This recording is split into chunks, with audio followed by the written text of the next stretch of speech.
Hi viewers, আজকে আপনাদের সম্মুখীন আমি একটা বিদ্যা নিয়ে উপস্থিত হলাম। একদমই রিয়েল অরিজিনাল। যে সমস্ত ভাইদের দাঁতের মধ্যে পোকা লাগে কি করবেন? আমি তো অনেক বৃক্ষ আপনাদের সম্মুখীন দেখিয়েছি, সেগুলো 100% কার্যকরী। আর যে সমস্ত কথাগুলো আমি বলবো সেগুলো 100% কার্যকরী। তো এটা হচ্ছে বাক্য, মন্ত্র হচ্ছে, শব্দ হচ্ছে আপনার শক্তিকে নিয়ে যে জাগিয়ে যে সমস্ত উচ্চারণ করা হয়, সেইভাবে সেই বাক্যগুলো পাঠ করা হয়। তো যার যেটুকুনি বাক্য শুদ্ধ, তার ততটুকুনি তার ঊর্জা এবং তার প্রতিনিধি ক্রিয়াগুলো কাজ করে। তো চলুন, সর্বপ্রথম আপনাকে কি করতে হবে? বাক্য সিদ্ধি করতে গেলে এরকম একটা গাছের আপনার সংগ্রহ দরকার। গাছটা আপনি তুলে নিলেন, নেওয়ার পরে আপনাকে মন্ত্রটুকুনি পড়তে হবে, পাঠ করতে হবে। পাঠ করতে গেলে কি কি সরঞ্জাম লাগবে অবশ্যই আমি বলে দেবো। তো চলুন, তার আগে আমার এই চ্যানেলে যদি নতুন কোনো দর্শক হয়ে থাকেন তাদেরকে অসংখ্য ধন্যবাদ। আর আমার এই চ্যানেলের সঙ্গে থাকুন।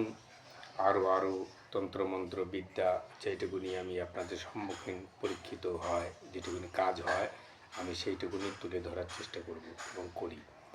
আর আমি ইউটিউব চ্যানেল খুলে দিয়েছি। অনেক ভাইরা আছেন, অনেক দূর দূরান্ত আছেন, তারা বহু জায়গায় গিয়ে প্রতারণা হয়েছেন। তো চলুন, সঠিক নিয়ম আর সঠিক পদ্ধতি যদি কেউ মেনে যদি এই তন্ত্রের ক্রিয়া যদি করে, মন্ত্রের ক্রিয়া যদি করে, তাহলে সেটা 100% একদিন তার শরীরে গিয়ে প্রভাবিত হবেই। তো চলুন, সর্বপ্রথম মন্ত্র সিদ্ধি করার নিয়ম আমি আগেও বলেছি, এখন আমি বলছি। আপনাকে পাক পবিত্র থাকতে হবে। ধূপ আগরবাতি আপনি জ্বালিয়ে, মোমবাতি আপনার পরমেশ্বরকে, আপনি যে যা ধর্মের হোক না কেন, আপনি তাকে অনুসরণ করে, গুরুদেবকে স্মরণ করে, যে বাক্যগুলো, যে যার কাছে মন্ত্রগুলো, বিদ্যাগুলো নিয়েছেন, তাকে স্মরণ করে আপনি সাধনে বসে যান। সাধন কথার শব্দ হচ্ছে শান্তি এবং স্বাদ, মানে মধু। এর কোনো আর্থ নাই, আর ওর বিষয়ে আমি ঢুকতেও চাই না। তো চলুন, কথা যত বলবো তত অনেকে বলবে বেশি কথা বলে। বেশি কথা যেটুকুনি আমি আপনাদের সম্মুখীন তুলে ধরেছি, যারা বুঝবে তারা বুঝবে, মানলে তাল পাতা, নাহলে ভোজ পাতা। তো ভিউয়ার্স, সর্বপ্রথম আপনাকে তাকে স্মরণ করে হৃদয় মন দিয়ে আপনাকে ওই মন্ত্রটিকে বলতে হবে। মন্ত্রটি শোনেন, তারপরে আরও কিছু কথা আছে। মন্ত্রটি শুনবেন, গুরুদেবকে স্মরণ করবেন। আমি গুরুদেবকে স্মরণ করলাম, ঈশ্বরকে স্মরণ করলাম।